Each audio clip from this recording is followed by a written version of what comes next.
this VSys page in a week or so, however long it takes me to get around to that. So just a heads up to everybody that we are recording. I had one other housekeeping announcement, and I don't remember what it is. Oh, to open the chat so that you can use the chat as well, or you can ask in the chat to be unmuted if you would like to say something that is longer than a chat.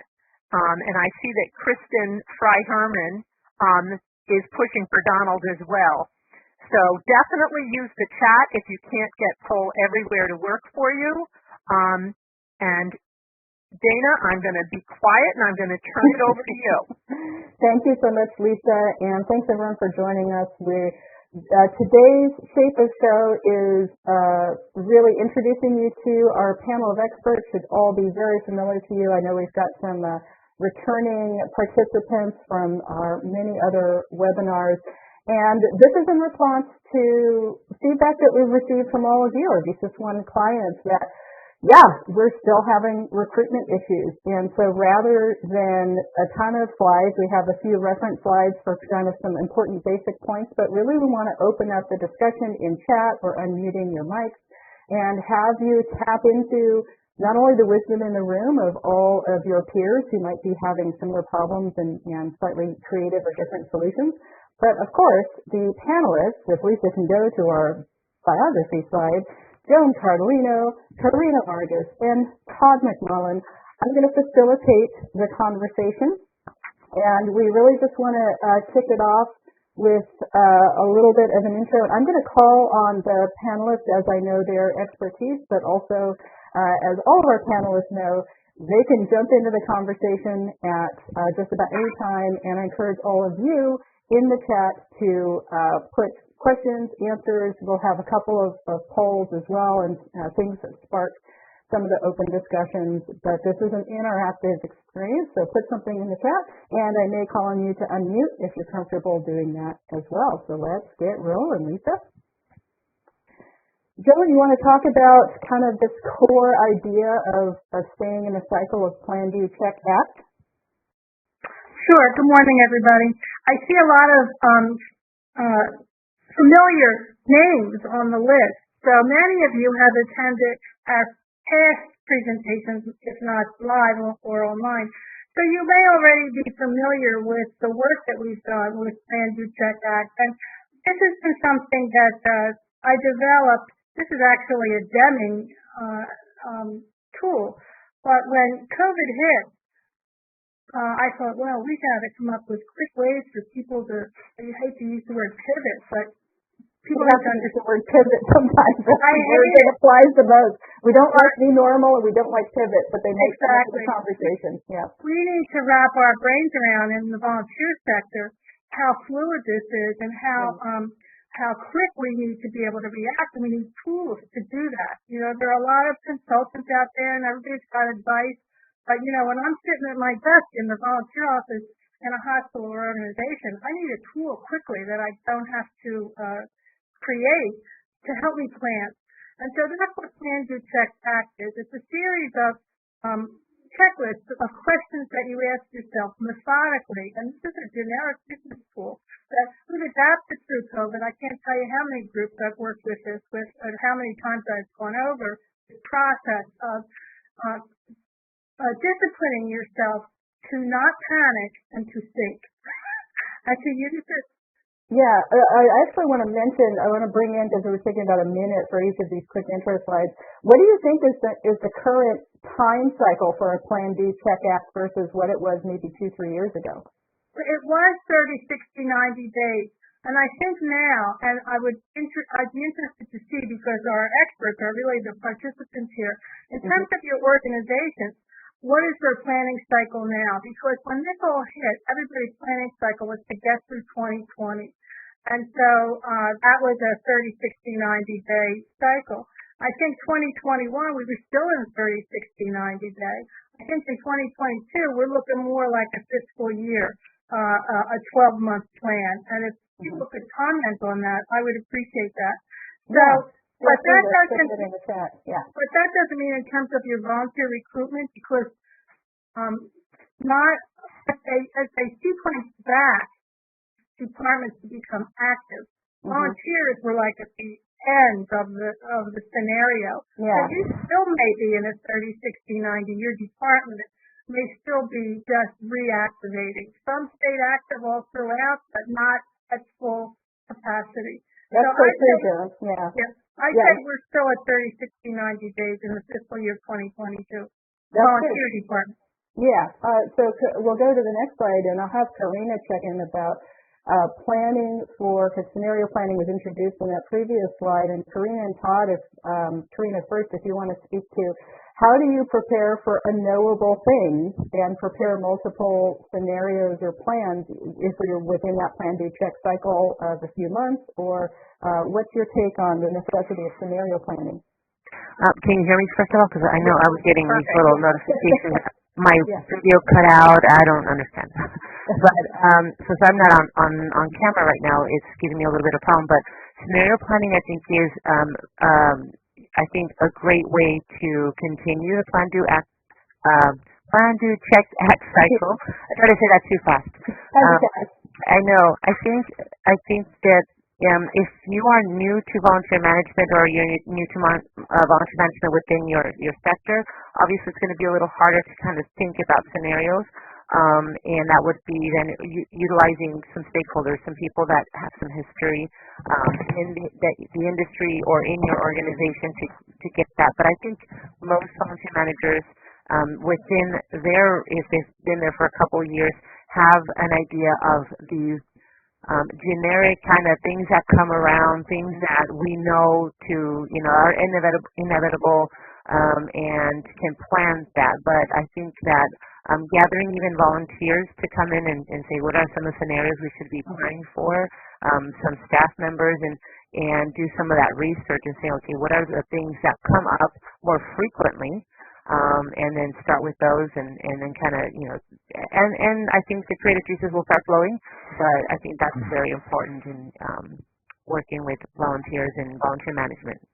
And Todd, as we go, and Lisa, if we go to the next slide, Todd, you and I, all of our panelists really have been huge advocates of as much as possible, get your volunteers' input or have them be on a committee to help scenario planning. People have a lot of different skills. They're not just the role that they're doing with your organization. So there could be project management, strategic scenario planning experts among your talent pool already. And I really like this model that we've come up with, Todd, this kind of holistic engagement model instead of like a pyramid or a ladder that's kind of a traditional pushing people towards one thing.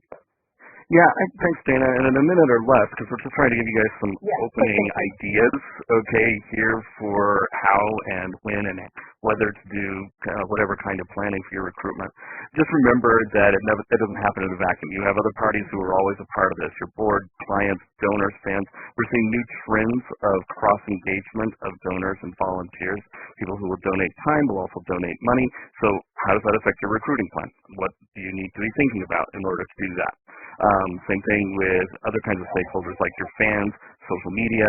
All of these are parties who are involved with your planning process. So that's kind of what we're talking about with holistic engagement. Thanks, Dana. And employees too. Thanks, Lisa. And I didn't put staff on here just because we're talking about people who tend not to be paid to do the things that they're doing with your organization. But I also want to point out that this graph can also represent that people can be any one of these roles all at the same time, or shift between these roles at different times. So I think understanding that volunteer life cycle and how they're connected to your agency and being as flexible as possible with how they want to engage and support the agency is important to keep in mind in the times that we're in where priorities shift. So as we go to the next slide, Todd, if you want to just review some of the things we've talked about, and I might have Joan chime in a little bit, and then we'll get into some questions and discussions. Yeah, again, it's back to the whole plan, do, check, act, but with purpose and a holistic approach and everything else like that. We've been talking for months about different tools that can be used for your planning process and for metrics, all of which tie in together with recruiting. Internal surveys, reaching out to partners. what standards you're currently utilizing when you build your programs, including recruiting for your programs. Are you using the high performance standards or age caps or the social determinants of health in your program development? And if so, then how do those affect recruiting? If volunteers, for instance, understood more about how what they are doing was improving the social determinants of health, or improving the hospital's ability to get federal money through age caps, or improving the performance that leads to other things, then are they more likely to A, come on board, and B, stay on board, and possibly C, donate money, and D, recruit their friends, and E, go to their social club and recruit them. So it's all about messaging, and we're going to be talking more about that, and hope that you folks will as well when we go open mic in a minute. And Tyler, take a drink of water, get the frog out of his throat. Thank you.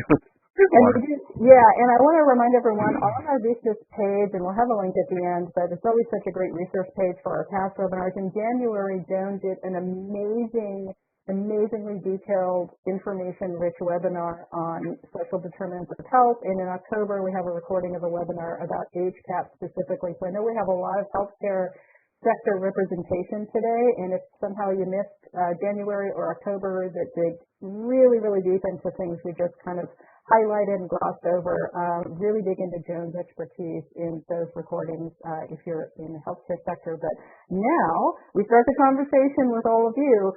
So if you're using poll everywhere, or you can also answer in the chat, what are your biggest recruitment challenges right now that this panel of experts and the other wonderful wisdom in the room can help solve today? So if you can use poll everywhere or answer in the chat, that'll let us know. And since I'm seeing great word clouds, retention, getting good volunteers to come back, follow through, onboarding. I think we're going to hit some similar themes. Rebuilding the program. Julie's mentioning that she is new to the position, and what is HCAPS and what is SDOH. Joan, do you want to define those for Julie while we get the answers? Julie, I think I can't do that in a minute or so. They're pretty big topics. However, they are two major influencers in healthcare, hospital healthcare, planning, budgeting, and service delivery. The big systems that feed into a lot of the decision making that happens with healthcare resources, both their expenditures and income. Yeah. That's an overview. So Joan, can't be ignored. Yeah. So social determinants of health is SDOH, and Joan, talk about HCAPS words. HCAPS is it's an assessment really of surveys of your patients, and it's a system that was developed by the government to try and measure quality within healthcare. So they send out surveys to patients. And you've got staff in your institution, if you're in a hospital or healthcare organization, and you're in the United States. I'm not sure where you are, Julie, but it's a United States-based metric system, and you have to come back with certain survey numbers in order to earn reimbursement from the federal government for the care you're giving overall within your institution. Great, thank you. We're really invested in making sure those numbers are above the line at a certain level, high enough to get the reimbursement, and that's a very, very, very high-level definition. Simple. Yeah, and that's really what Julie was looking for, because she's new to that. Lisa, if we can stay on this answer page, that would be great, and not hop around. That would help. So also answering within the chat for those who aren't using poll everywhere, getting adult volunteers, that's tying into some of the answers you're seeing on the screen as well, and Kirsten's talking about a disconnect between what volunteers want to do and commit to do, and what agencies need the volunteers to do and commit to do. And that's too long to put in the poll, so thanks, Kirsten, for putting that in the chat. And Laura's talking about balancing the recruitment of new volunteers while bringing back current volunteers who have been off campus since COVID began. So I am sensing some common themes of commitment, getting adult volunteers, finding people who can work 9 to 5, but also that really crucial re-engagement because so many agencies just shut down, sometimes with little or no notice or little or no input even from the leaders of volunteers who are running the programs or the volunteers themselves. So that kind of creates a broken trust or a very disconnected disengagement that can be hard to repair. So Karina, do you want to come in with what are some of the answers and solutions you've seen in the healthcare industry for some of these problems? I agree with what you're saying about broken trust. I think that's essential, and then communicating more effectively about what each role helps to do, kind of tying that what I was saying. Each role, how it's targeting, helping the organization. What is the purpose behind different roles and the different functions that the volunteers are doing? Connecting that, I think, will help volunteers feel like, okay, there's a reason why I need someone to sit at this desk. It's not because I couldn't find something for you to do. And so I've heard before people mentioning the 5 whys. Giving them the why. Pretend you were working with a 5-year-old and they're just sitting there and like, why? But why? Why is this? And then, but be prepared, for at least 5 different whys. And so communicating that will help build the trust. But within healthcare, I mean, if we're looking at, I'm not sure if we're getting into just ideas of recruitment. Some ideas, if that was your question, Dana, but I definitely second what you're saying about building trust and creating that. But do you want me to share some ideas that people have shared in healthcare or not yet? Yeah, I think we'll start with the discussion with the panel, and then I really want to open it up into other questions in the chat and then muting folks as we go through. And again, this is a panel that helps solve those problems. And then after Karina, I'll go to Todd, and then we'll bounce back over to Joan. So yes, ideas? Sorry.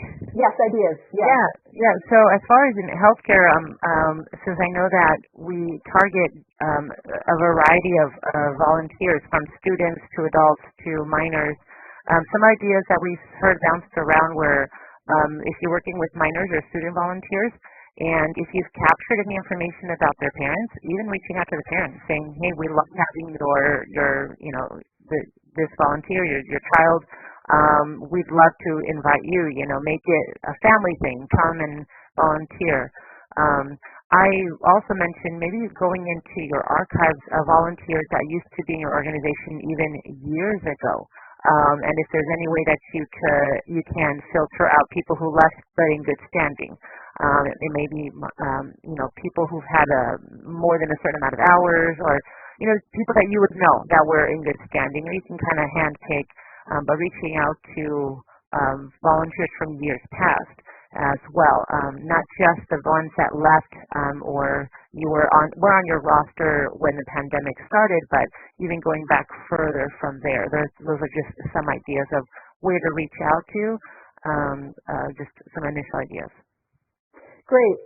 And Todd, I know we've been having a lot of conversations recently about taking down barriers, and I'm actually going to have Lisa jump to the barriers to volunteering, because I'm seeing a lot of the challenges match the barriers that are the most common reasons that people don't come back, or they never hear about the opportunity in the first place. And one of the answers that I think is really interesting from that poll question is we just need warm bodies.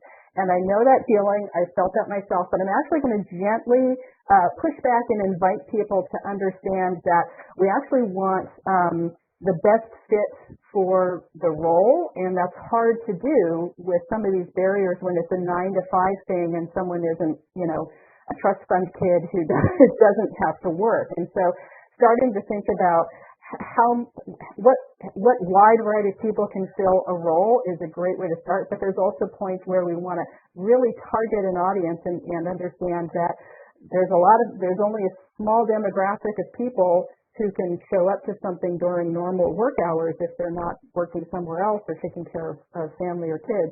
But these are some of the common barriers we run into, Todd, and then I'll get into Dana, thank you. When I look at these barriers, I see there's almost like an emotional underpinning to all of these things. Okay, and I think at this moment in time in our society, as we hopefully are coming out of COVID, and some of the challenges that were spoken of in the last slide are there. We're having to re-engage with staff who don't even know that volunteers exist, or have forgotten that volunteers exist, or wouldn't know how to use volunteers even if I brought them to them. And there's things like that, and there's just all of this kind of being up in the air, and these barriers are certainly still going to play. But I think maybe one way to address them, we all need to be talking about this, so I hope to go open mic in a minute, is to think constantly about the value proposition. Why are folks, it's back to what Karina and her 5-year-old were saying a minute ago. Why? We really have to think about that, and we have to think about it in the context of the big national standards like HCAHPS and SDOH, as I was talking about earlier. We have to take into consideration the current situation in our country and people's changing time demands. We have to look at it from the perspective of staff and the fact that they really don't know how to use volunteers and the new economy that we're hearing about in the post-pandemic. And so there's this great opportunity to maybe even get past these barriers by preventing problems from existing, by going back almost to the basics and starting from scratch and saying, hey, look, folks, this is now our volunteer program. It will now be aligned with the following standards.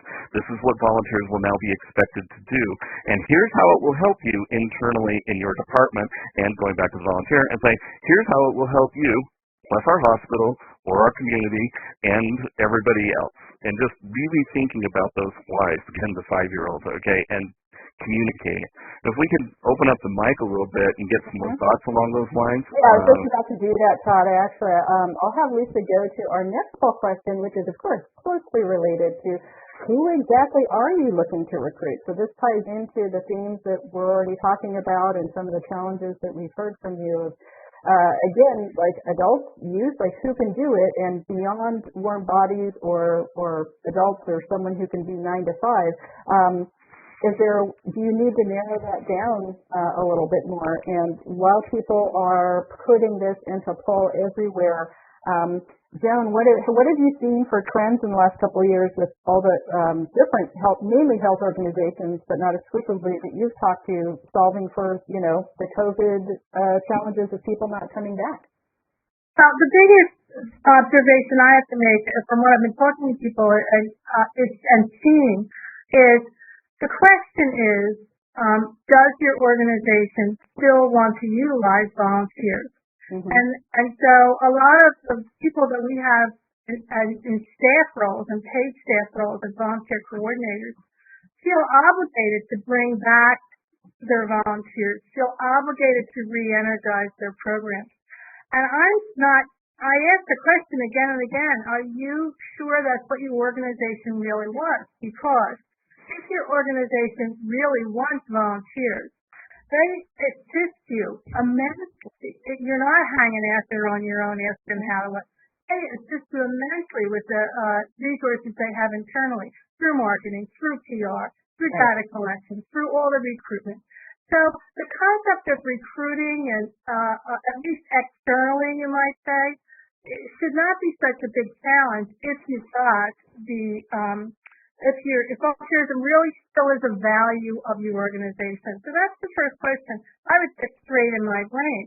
Do you have a budget for volunteer recruitment? And that's a sign that your organization values volunteers and wants to come back. Are you part of the Pay for Performance program if you're a paid staff person? Are you being held accountable, and are your recruitment and retention numbers being fed into the enterprise data collection system? In other words, are you hardwired? And if you are, then the question about volunteer recruitment and the need for volunteers is totally different. So either you're part of the organization or you're not, and you're still there and trying to cope on your own. There's two separate questions and scenarios that I deal with day in and day out. And that's the first thing I ask people. We go down one road of answers if you're hardwired in. We go down another road of answers if you're still just floating and trying to figure this out on your own. Yeah, Lisa, actually, if you could just go to the CSR the corporate group slide, that would be great without jumping around the slides because. And I'm sorry, that was definitely me that time. I bumped the mouse. Yeah, and I want to steer some of the discussion, and then I might call on some of you to unmute yourselves if you're comfortable doing that, because we want to get this last half of this as a real open discussion. But someone brought up large groups or corporate groups, and I also want to emphasize that yes, we're talking about solving recruitment issues, but this really boils down to relationship building and overall community engagement. So to Joan's point, the best advertisement you ever have for recruitment is a volunteer having a good experience and telling more people about it. Word of mouth is always number one. But if you can set up a corporate or community group partnership with a faith group or a service club, here are a few points to do that a little more easily. You want to make it turnkey or plug and play. There's something that someone can show up to either with minimal training or that a group can be helpful to do. And it may not be a traditional volunteer role. There may be a special project or a one-off or an ongoing project that a corporate group can start to kind of take on. It's really important to understand the company's goals in corporate social responsibility and their values and their priorities. Otherwise, both of you kind of end up wasting each other's time, mismatching. And as much as possible, again, that relationship building, have a direct line of communication and not 3 or 4 different people in the company.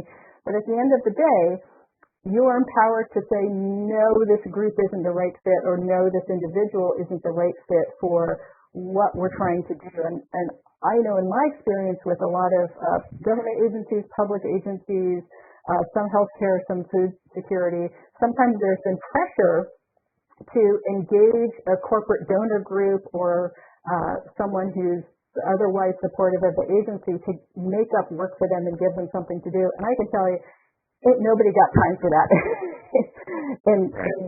anymore. So, Lisa, if we could go back to the previous answers of who we're looking for, and then I'm going to start to call on some of you within the chat and open up the discussion so we can get some stuff. Weekday volunteers, all of that. So, Laura Connors, would you be comfortable unmiking and talking about what your answer was, and if you have any questions for our panelists?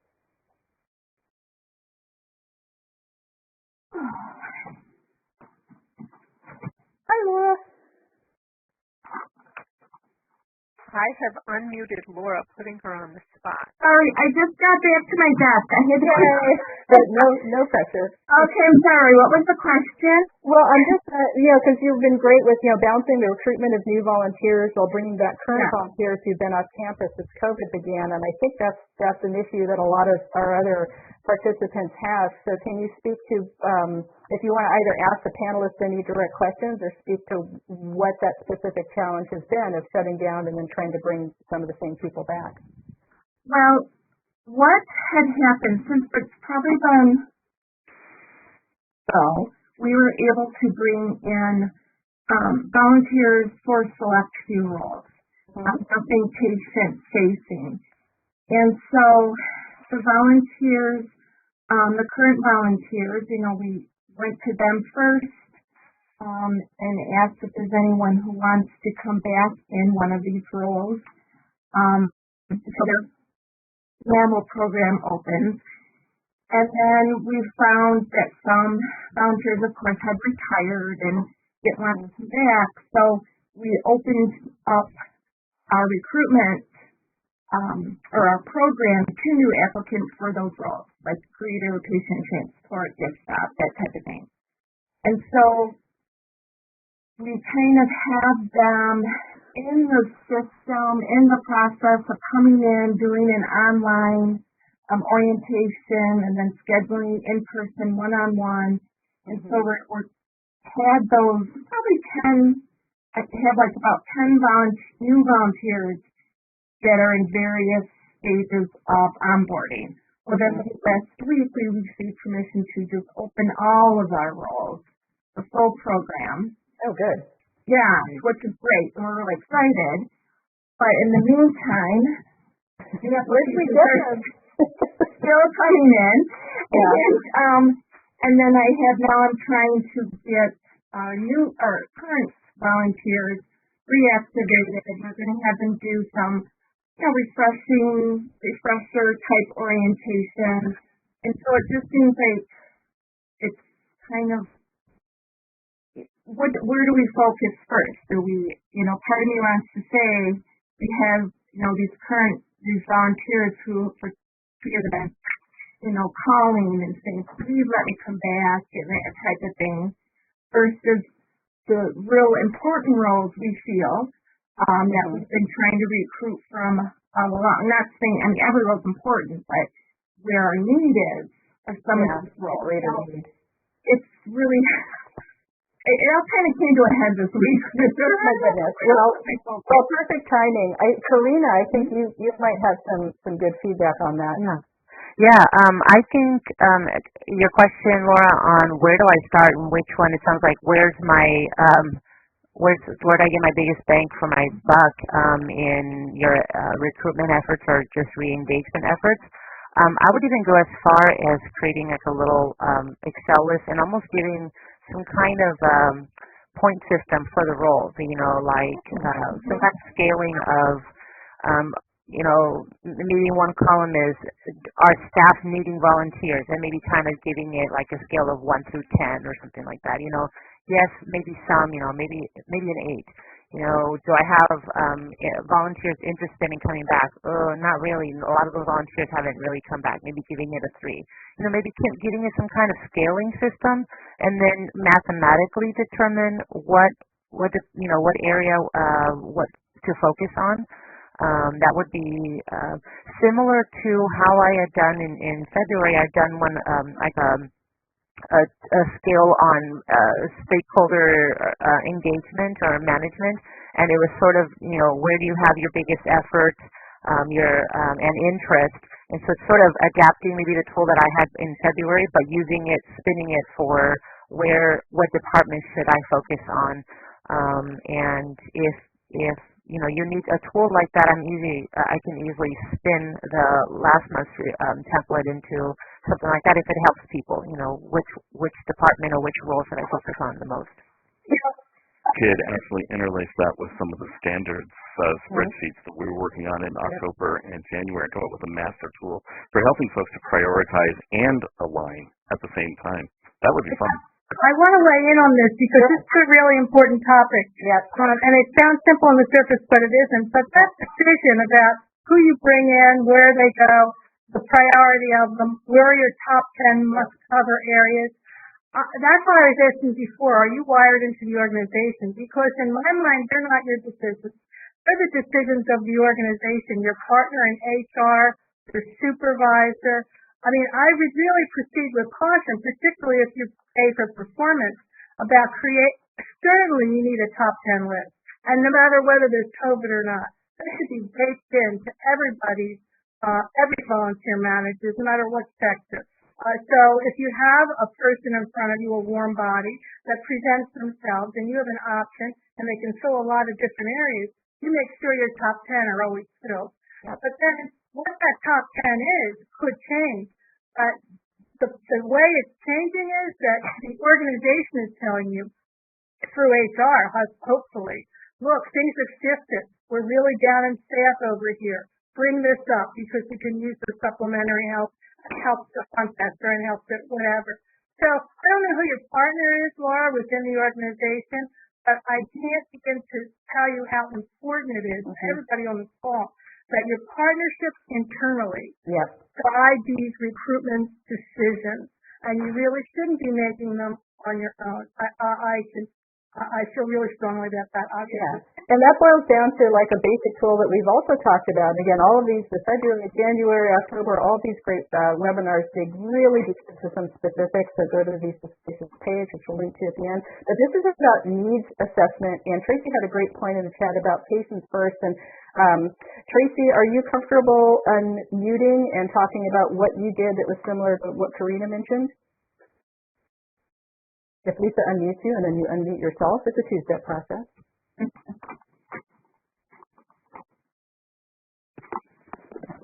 We got Tracy. Lisa has, there's Tracy. Go ahead.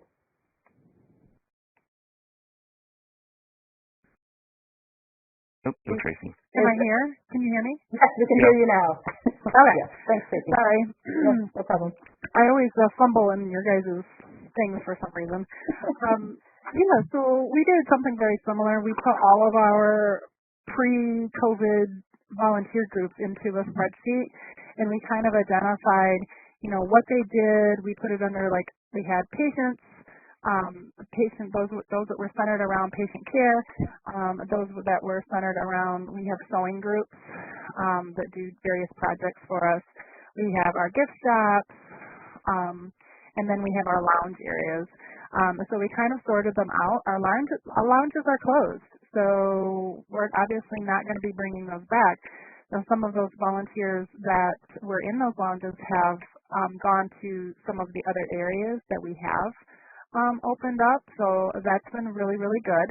And we just took it one by one. We've worked with all of the nurse leaders, so the nursing directors, VP, couple VPs, and then also with our infection prevention department, and set those guidelines that were necessary to bring our volunteers back. We now have volunteers, not every floor that we had in the past, but we're getting pretty darn close. But I am trying to balance. I'm also trying to balance where it wasn't necessarily balanced in the past. That we have a good number of adults, our college students, and we're just sticking our toes in the water with high school students. But there's a good balance of all of them in the various positions, so that we don't have a lot of overlap. Some of them before COVID, they would come in and you would have an adult and you would have a college, and then they would kind of get in each other's ways, and we don't want that this time. We want them to be engaged in their work. That we want them to feel like they're making a difference. It's Tracy, I really, really like how you're going around internally and asking those kinds of questions. I mean, that's a natural alignment process right there. And then going back to your volunteers and explaining to them just exactly what you just said. Why are you here? What is it that you're accomplishing? Because today's volunteers, we have less time out there. The labor market is tighter. There's a lot of rearranging of family structures going on. There's less available volunteer time overall from what we're seeing. But people are still anxiously, especially with healthcare, wanting to get engaged because of all of this, and so they just need to understand that value, and internally and externally. That's great, Tracy. Yeah. Good job. Go ahead, Jen. We have had COVID was different. I get it. It was really it is really intense, but we've had to do these shifts before. Just say your institution is opening a new building. You've had to do this whole realignment. If anybody's ever experienced that, I have. We had to open a whole new building without adding additional staff. And this is where your volunteer tracking program really comes in by the data and the technology. We had 1,300 volunteers that came in every week. So we had to reassign. This was way before COVID. Reassign them because the needs for where they needed to go over in that new building superseded where they were. So this whole shifting and managing of your workforce closely aligned to recruitment, but also closely aligned to proper management of volunteers, and having the tools and the skills, the plans, the ability to do that. Right. And folks, I think, Todd, I'm actually going to jump in for just a second, just to bring people's attention to all of these themes tie together with creating a deep engagement, and a deep engagement can occur if somebody is with you for 5 hours with a corporate group doing one thing, and they feel suddenly very connected, and it's important for them to support the mission. Maybe they come back, but maybe they become supporter advocates that tells people about it. But to Joan's point about metrics and being data-driven, we also always have to come around to this relationship building and keeping it human-centered. So, Todd, was your point going to tie into this? Because often we're going to psychic. Yeah, no, you and I are on the same wavelength again, Dana. This is scary.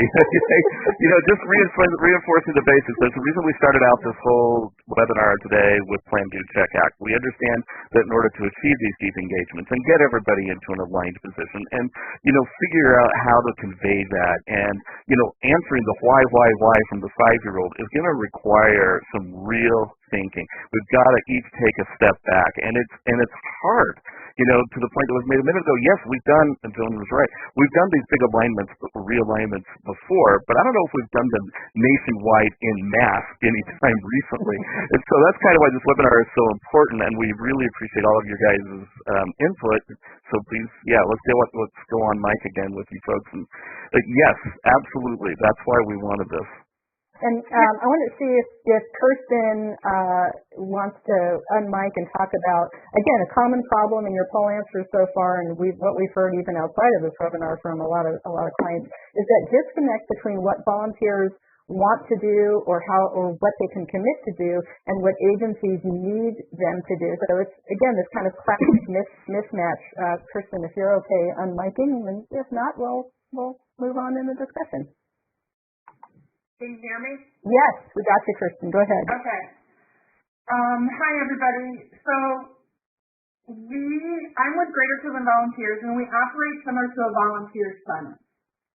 So we partner with about 100 different nonprofits in our county who are looking for volunteers. So obviously, like everybody else, right, COVID kind of turned all of our programming and the programming of the different nonprofits kind of upside down. Even before COVID, we were starting to see this trend that volunteers were wanting to make less and less of a commitment, and were interested in more kind of project-based, short-term opportunities. Now COVID has happened, so a lot of our volunteers, right, have stepped away or still are not feeling safe going back to volunteering. A lot of the nonprofits have really restructured their volunteer programs, so they don't have the same amount of opportunities available that they had previously. But most recently, about a month ago, we actually did a survey of our volunteers just to kind of find out, are you volunteering? Have you been volunteering? If you haven't, what were the reasons why? And then we also asked, are you interested in volunteering now? And if so, what kind of commitment are you looking for? And overwhelmingly, volunteers who responded said they want a monthly commitment or less than a monthly commitment. And so, Karina, do you want to address that? Yeah, I think years ago, where I was working at previously in healthcare, we had to make those changes to the quote-unquote traditional once a week, coming in, on a weekly scheduled shift, and actually thanks to using processes within VSys and VSys Live, we were actually able to be flexible in that way, creating changing the commitment level. When I first started in healthcare, it was 100 hours, 1 year, really kind of hardwired that way, but we've in the years then became more flexible to, hey, pick up any 3 shifts in a month, it doesn't matter. And, we just left it open, and those that wanted us, because you will still have a small group of volunteers that might want that, that's still an option. But then the people that don't want that, here, pick and choose what you want, place to kind of just look at, hey, you haven't picked up the 3. Now it sounds like maybe down to 2 or once a month, but that you can track that. I know that's going to be more in the long run, having to recruit more people who are only coming in once, and it's really hard to get that deep engagement like we have here on the screen, someone that's just coming in once a month. So maybe we can meet in the middle somewhere. Maybe we can say, okay, maybe not once a month, how about you do every other week? This concept, though, is closely related to the interchange of paid staff and volunteer job duties, and we talked about this on our last call. Since COVID and when the volunteer program shut down, organizations restructured themselves to still accomplish the tasks, provide the services that were critical without the use of volunteers. I said from the very beginning, we will never come back to do what we did before, because organizations now are paying people to do that, and therefore these staff structures, whatever, they're never going to put themselves at that risk again. They will pay people going forward. So it's really something to consider now as you bring people back. you may experience less intensity in healthcare of the commitment that we were used to in the past. And that goes back to the 10 most public spots and all. Right. I'm not at all surprised about any of that. So we just have to shift our thinking. But again, it's all situation based. In some small rurals, they still use volunteers in critical positions.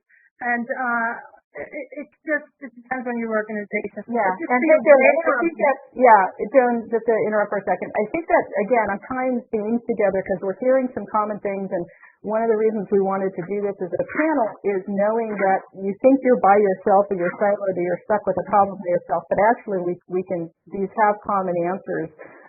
And one of those is to Kirsten's point, and also Karina's and Tracy brought this up too, of doing surveys and getting that feedback, but that also helps us understand what does have to be resourced as a priority as a paid staff position. So again, Joan's great points about are you aligned with other departments? Are you tied into the needs assessment of the entire organization, whether it's healthcare or food bank or whatever organization you're with? These are common tools and themes and answers that we can draw from. And in our last, 9-10 minutes, I want to just give you all a couple more tools in your toolbox and some really basic target marketing and recruitment tips. So we talked about volunteers having a good experience, and their word of mouth is always your number one recruitment tool. We talked about aligning with other departments, but also align with PR and marketing in your recruitment messages. If people are seeing different kinds of contradictory sometimes messages about how to support the organization, they're only looking for donors and they never mention volunteers. So as much as possible, we know that isn't always possible, try to align with your messaging and recruitment efforts with PR and marketing for the entire organization. Hashtags are free. Leverage social media as much as you can. I know in hospitals you don't always have access to that, but that's tying into or at least communicating and aligning with PR and marketing. And again, these community partners, and not just the corporate CSR, corporate social responsibility programs, employee volunteering programs we talked about, but other community partners, high schools were brought up, college students were brought up. If you need a specific skill set or you're looking for a specific age group, then target to that audience rather than trying to throw too wide of a net.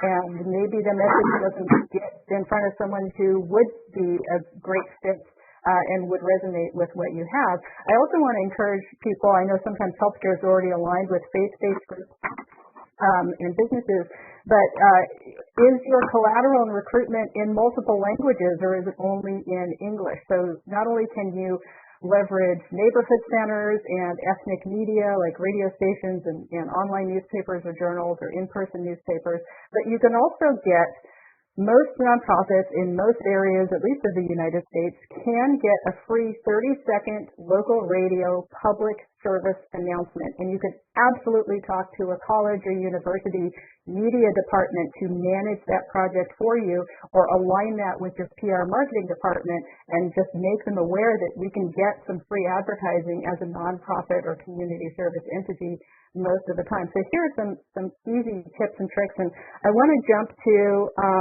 our last couple of slides. Go ahead, Lisa.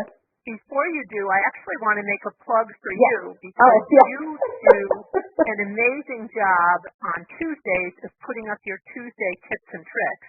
And I just shared one of them on the VSys LinkedIn and Facebook pages, which was about how to what wording to use when you're reaching out to these other groups, when you're writing that email or that newsletter article or social media post or PSA, and that is not to use the word need. Correct.